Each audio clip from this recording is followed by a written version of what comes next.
I don't expect anyone to remember all this transistorized thinking, but I highly recommend memorizing the emphasized reminders that follow. They are simple enough to stay with you and will work in any mental crisis. Keep them handy in your mind. The first one is no resistance. This does not mean you must be physically passive or meekly put up with aggression. This means no resistance in your mind.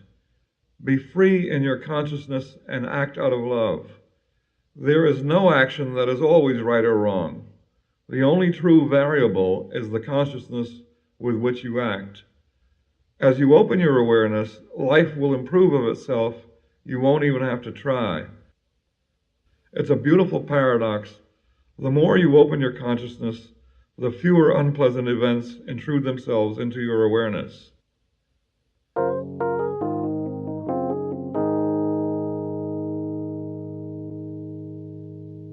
The second is, love as much as you can from wherever you are.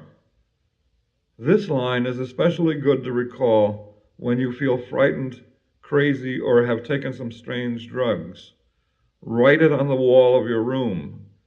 You may not want to love what you feel or see.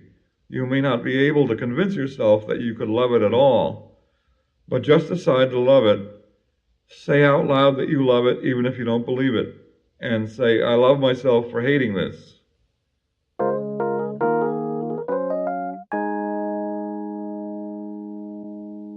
The third one is, love it the way it is. The way you see the world depends on your own behavior. When your consciousness rises, the whole world will look different. It's like those days when everyone seems to be smiling at you because you feel happy. You take yourself with you wherever you go.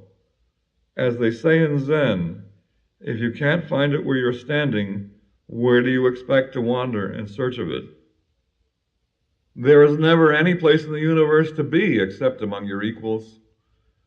The direction of change to seek is not in our four dimensions. It is getting deeper into what you are, where you are, like turning up the volume on the amplifier.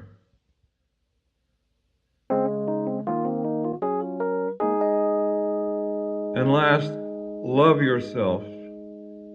Actually, much of what we now think of as ourselves, our bodies, our minds, our emotions, involves billions of other beings.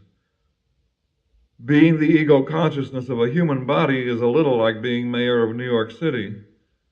The ego is not the only awareness concerned with the survival or function of your body. We are free as individual, unique entities to leave any group, such as the group that forms the body. But we will find other beings to harmonize with in any reality we go to. When you love yourself, you are in truth expanding in love into many other beings. And the more loving you are, the more loving the beings within and around you. On all levels, we are mutually dependent beings. Play a happy tune and happy dancers will join you.